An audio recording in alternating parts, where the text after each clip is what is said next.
And what I find fascinating, Greg, is that the pyramids, which were supposed to be the oldest of all of them, it seems to two things. One, it was said it was a king's chamber.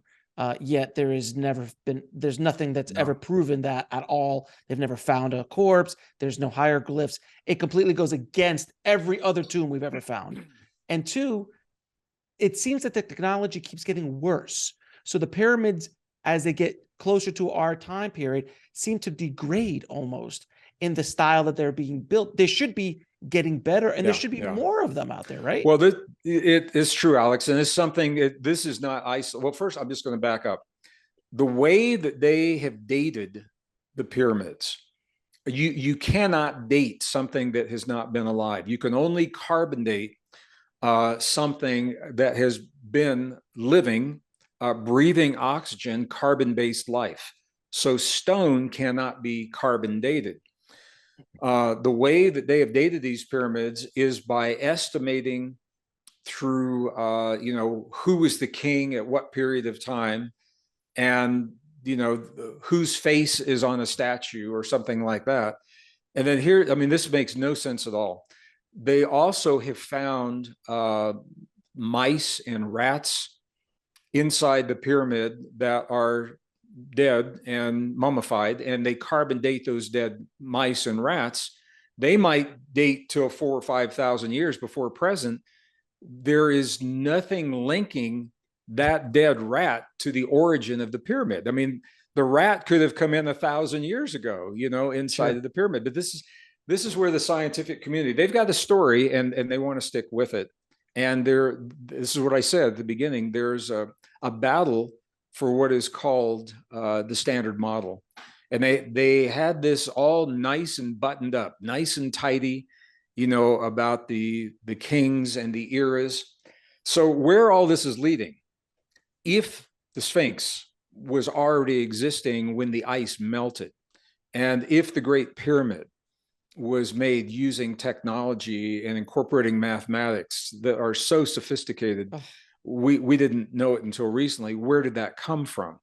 All of this is pointing to, and it's something I've talked about extensively, is that civilization appears to be cyclic rather than linear.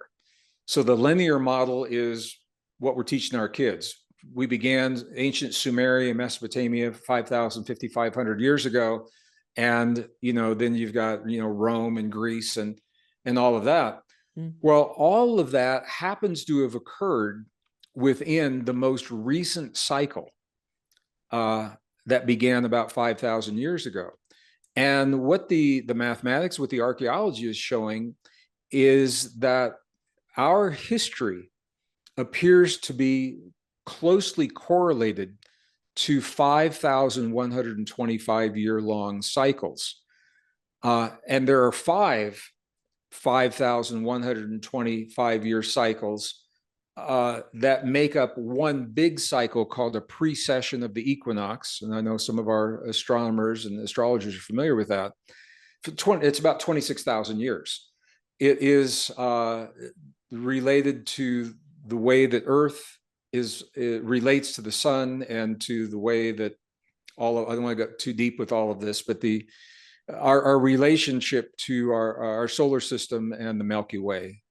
And if those of you that remember the 2012 phenomenon, that's what this was all about. 2012 was the end of the fifth 5,125-year-long cycle, and the beginning of a new age, a new cycle that we're in right now.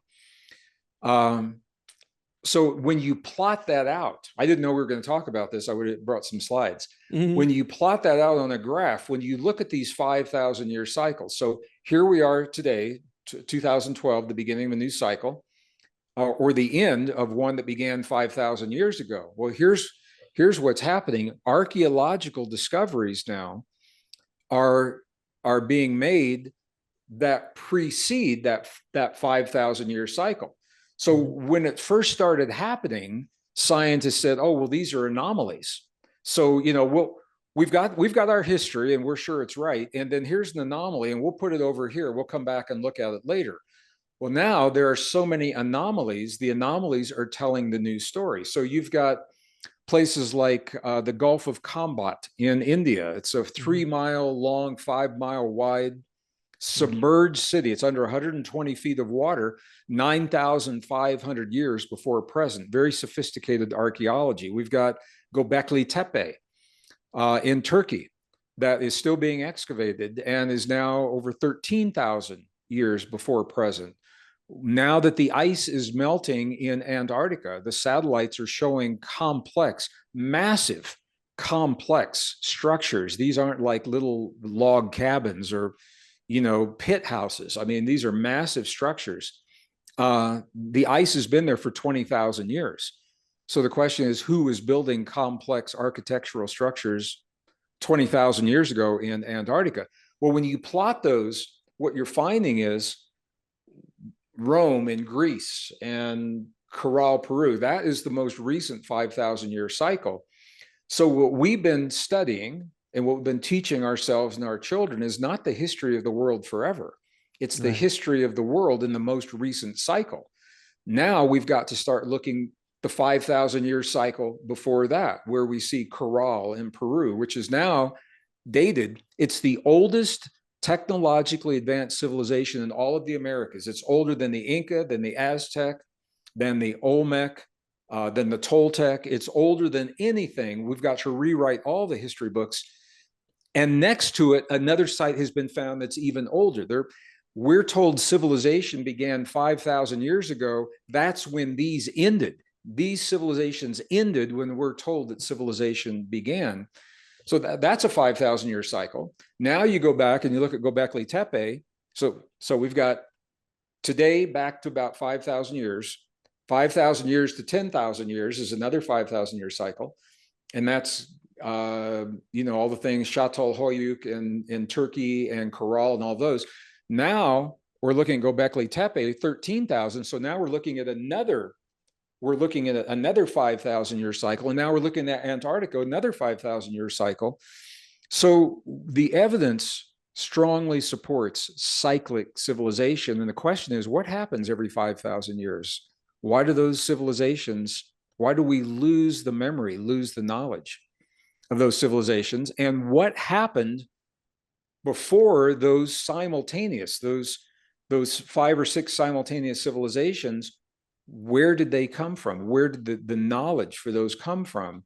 And all of it leads to the understanding that there have been great catastrophes in our past.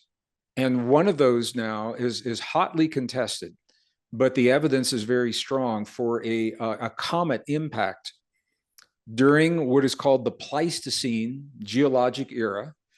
As we were coming out of the last ice age, and that comet plunged us back into an ice age, and that brought an end to a great advanced civilization that existed on Earth. The remnants from that became those 5 simultaneous civilizations. The remnants became, the pyramids in Egypt and China and Indus Valley and all of that.